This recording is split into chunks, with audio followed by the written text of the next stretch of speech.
இன்றைய திருப்பலி வாசகங்கள். பொதுக்காலம் 14ஆம் வாரம் ஞாயிறு. முதல் வாசகம். இதோ உன் அரசர் உன்னிடம் வருகிறார். இறைவாக்கினர் செக்கரியா நூலிலிருந்து வாசகம். அதிகாரம் 9. இறைவசனங்கள் 9 முதல் 10 முடிய. ஆண்டவர் கூறியது: மகளே சீயோன், மகிழ்ந்து களிக்கூறு. மகளே எருசலேம், ஆர்ப்பரி. இதோ உன் அரசர் உன்னிடம் வருகிறார். அவர் நீதியுள்ளவர், வெற்றி வேந்தர், எளிமையுள்ளவர். கழுதையின் மேல் கழுதை குட்டியாகிய மரியின் மேல் ஏறி வருகிறவர். அவர் எப்ராமியில் தேர்ப்படையை இல்லாமற் போக செய்வார். எருசலேமில் குதிரை படையை அறவே ஒழித்து விடுவார். போர்க்கருவியான வில்லும் ஒடிந்து போகும். வேற்றினத்தாருக்கு அமைதியை அறிவிப்பார். அவரது ஆட்சி ஒரு கடல் முதல் மறு கடல் வரை, பேராறு முதல் நில உலகின் எல்லைகள் வரை செல்லும். ஆண்டவரின் அருள்வாக்கு. இறைவனுக்கு நன்றி. பதிலுரை பாடல். திருப்பாடல் 145. வசனங்கள் 1, 2, 8, 9, 10, 11, 13 மற்றும் 14 முடிய. பல்லவி. என் கடவுளே, என் அரசே, உம்மை புகழ்ந்து ஏத்துவேன். என் கடவுளே, என் அரசே, உம்மை புகழ்ந்து ஏத்துவேன். உமது பெயரை என்றும் எப்பொழுதும் போற்றுவேன். நாள்தோறும் உம்மை போற்றுவேன். உமது பெயரை என்றும் எப்பொழுதும் புகழ்வேன். பல்லவி. என் கடவுளே, என் அரசே, உம்மை புகழ்ந்து ஏத்துவேன். ஆண்டவர் இரக்கமும் கனிவும் உடையவர், எளிதில் சினம் கொள்ளாதவர், பேரன்பு கொண்டவர். ஆண்டவர் எல்லாருக்கும் நன்மை செய்பவர், தாம் உண்டாக்கிய அனைத்தின் மீதும் இரக்கம் காட்டுபவர். பல்லவி. என் கடவுளே, என் அரசே, உம்மை புகழ்ந்து ஏத்துவேன். ஆண்டவரே, நீர் உருவாக்கிய யாவும் உமக்கு நன்றி செலுத்தும். உம்முடைய அன்பர்கள் உம்மை போற்றுவார்கள். அவர்கள் உமது அரசின் மாட்சியை அறிவிப்பார்கள். உமது வல்லமையை பற்றி பேசுவார்கள். பல்லவி. என் கடவுளே, என் அரசே, உம்மை புகழ்ந்து ஏத்துவேன். உமது அரசு எல்லா காலங்களிலும் உள்ள அரசு. உமது ஆளுகை தலைமுறை தலைமுறையாக உள்ளது. தடுக்கி விழும் யாவரையும் ஆண்டவர் தாங்குகின்றார். தாழ்த்தப்பட்ட யாவரையும் தூக்கி விடுகின்றார். பல்லவி. என் கடவுளே, என் அரசே, உம்மை புகழ்ந்து ஏத்துவேன். இரண்டாம் வாசகம்.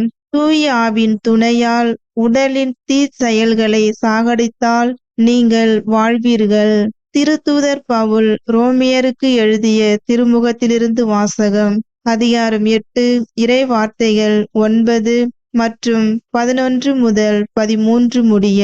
சகோதரர் சகோதரிகளே, கடவுளின் ஆவி உங்களுக்குள் குடிகொண்டிருந்தால் நீங்கள் ஊன இயல்பை கொண்டிராமல் ஆவிக்குரிய இயல்பை கொண்டிருப்பீர்கள். கிறிஸ்துவின் ஆவியை கொண்டிராதோர் அவருக்கு உரியோர் அல்ல.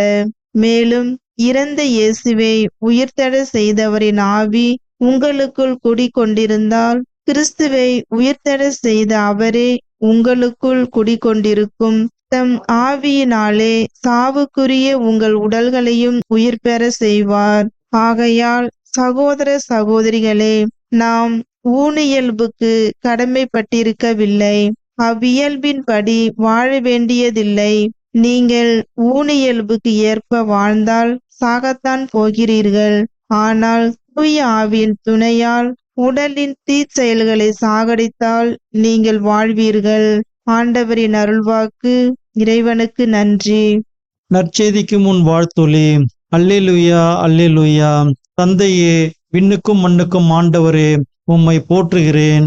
ஏனெனில் விண்ணரசின் மறைபொருளை குழந்தைகளுக்கு வெளிப்படுத்தினீர். அல்லேலூயா, அல்லேலூயா. நற்செய்தி வாசகம். நான் கனிவும் மனத்தாழ்மையும் உடையவன். மத்தேயு எழுதிய தூய நற்செய்தியிலிருந்து வாசகம். அதிகாரம் 11. இறை வசனங்கள் 25 முதல் 30 முடிய. அக்காலத்தில் இயேசு கூறியது: தந்தையே, விண்ணுக்கும் மண்ணுக்கும் ஆண்டவரே, உம்மை போற்றுகிறேன். ஏனெனில் ஞானிகளுக்கும் அறிஞர்களுக்கும் இவற்றை மறைத்து குழந்தைகளுக்கு வெளிப்படுத்தினீர். ஆம் தந்தையே, இதுவே உமது திருவுளம்.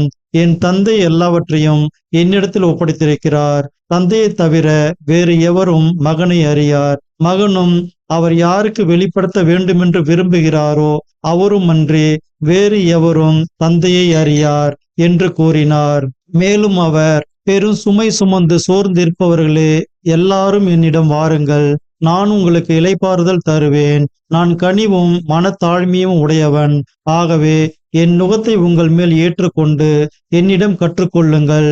அப்பொழுது உங்கள் உள்ளத்திற்கு இளைப்பாறுதல் கிடைக்கும். ஆம், என் நுகம் அழுத்தாது, என் சுமை எளிதாய் உள்ளது என்றார். ஆண்டவரின் அருள்வாக்கு. கிறிஸ்துவே உமக்கு புகழ்.